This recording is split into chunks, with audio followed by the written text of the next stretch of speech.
Ok l'équipe, c'est R2Z, nouvelle vidéo Paris Sportif. Nouvelle vidéo Paris Sportif l'équipe pour les demi-finales de la Ligue des Champions mardi et mercredi les gars. Vidéo pronostic Europa League pour jeudi dès qu'on aura atteint les 500 likes. Et comme d'habitude les gars, à retrouver sur Telegram et Instagram mon ticket safe le jour même et mon ticket fun. Il s'affiche ici à votre écran, ça sera une cote à 9 combinée sur les deux matchs de mardi et de mercredi. Pour avoir le ticket c'est simple les gars.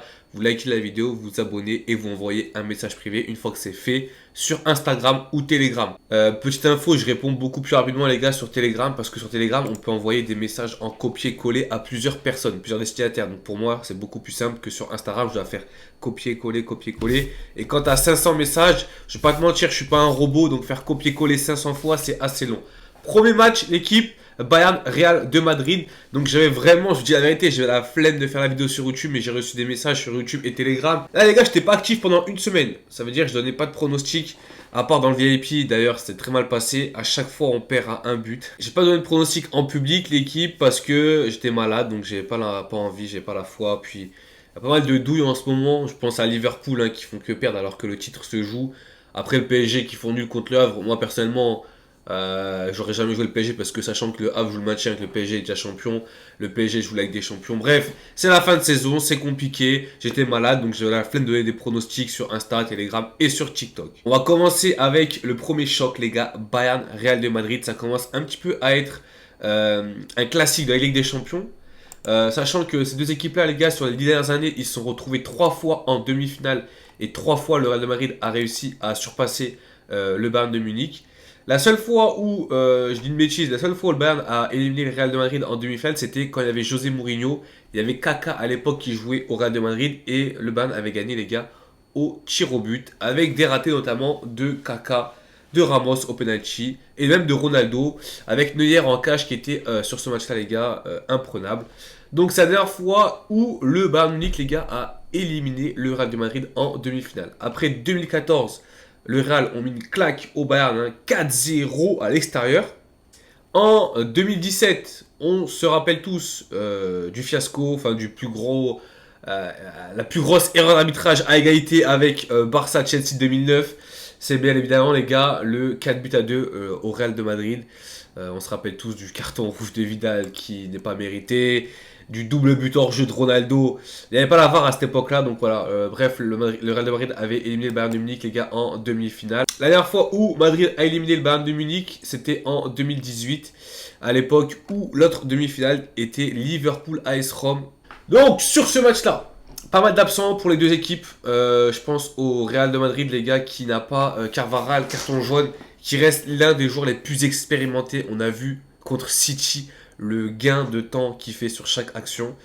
Il a une expérience de ouf. Donc là, ça va être un préjudice pour le Real de Madrid. Mais bon, au niveau du jeu, je pense qu'ils vont avoir de quoi remplacer Carvajal. Sûrement Nacho, Lucas Vazquez en latéral.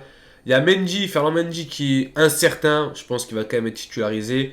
T'as Rodrigo aussi, un certain malade. Mais je pense quand même avec une grippe, il va jouer. Par contre, du côté du Bayern, pas mal d'absents. Je pense à Coman qui a pu faire très mal. Mais Coman qui est trop fébrile en ce moment et qui s'est reblessé. Du coup, pas de Coman. De lire, les gars, pareil, blessure au genou. Et après, tu as trois incertains. Tu as Gnabry, Musiala et Sané. Et je pense à Musiala et Sané. Au vu de la compo, je pense que mon pronostic peut changer. Ça veut dire que si Musiala et Sané ne sont pas titularisés et que ça part sur du Muller à la place de Musiala, ce qui est fort probable. Mais après, pour Sané, peut-être notre français un tel, mais je pense que, on va pas se mentir, Sané, il n'est pas très régulier, mais il fait mal. Donc, au vu de la compo, mon pronostic peut changer. Donc, si on part sur une compo qui tient la route pour le Bayern, je vais vous proposer en pronostic, ça serait Bayern ou nul et les deux équipes qui marquent. Je vois clairement Madrid aller marquer à l'extérieur. Madrid, hein, franchement, ils sont très très chauds en ce moment. Ils gagnent le Classico, ils gagnent à la Sociedad. En plus, ils ont fait pas mal tourner. Donc, ils sont sur une très bonne lancée. T'as le Bayern quand même qui, depuis leur 2-2 face à Arsenal, ils sont bien relancés. Ils ont claqué 5 buts à Lyon. Ce week-end, 2-1 face à Francfort avec un doublé de Harry Kane. Pour moi, sur ce match-là, premier pronostic, Bayern ou nul et les deux équipes qui marquent.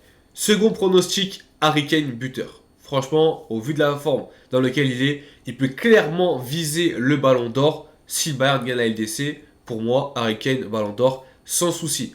On passe au match du PSG qui a lieu mercredi soir. Au niveau des cotes, le PSG reste favori pour les bookmakers. Dernière confrontation entre ces deux équipes, on se rappelle lors du Covid que le PSG avait éliminé Dortmund au match retour au PSG avec un stade vide.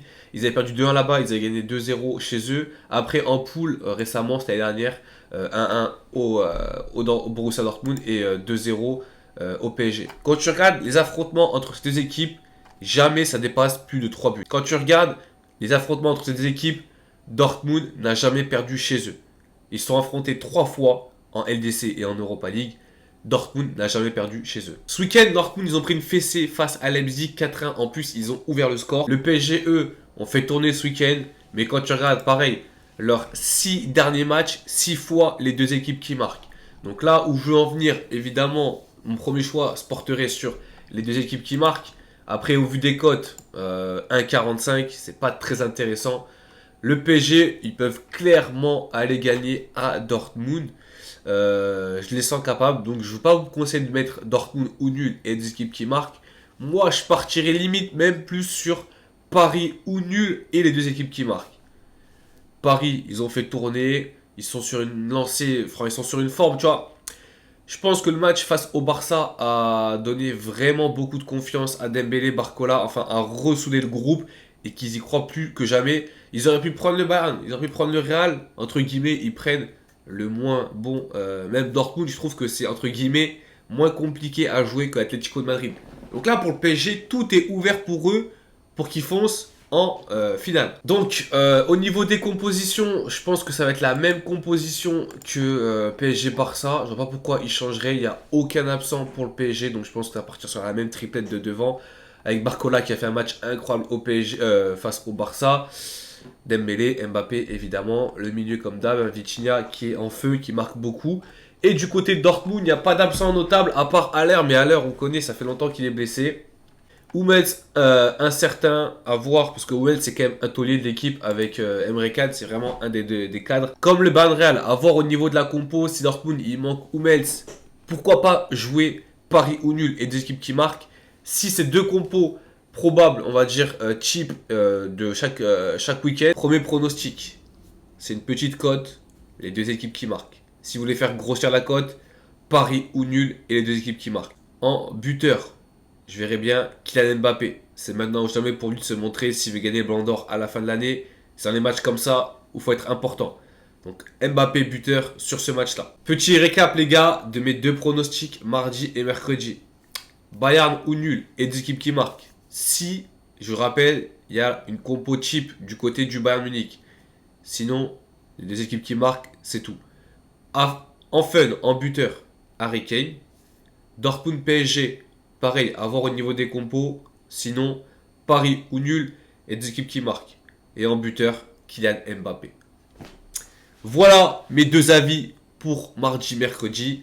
RDV les gars, demain Europa League, Marseille, Atalanta, Rome, Leverkusen, Terre de Z. Ciao tout le monde.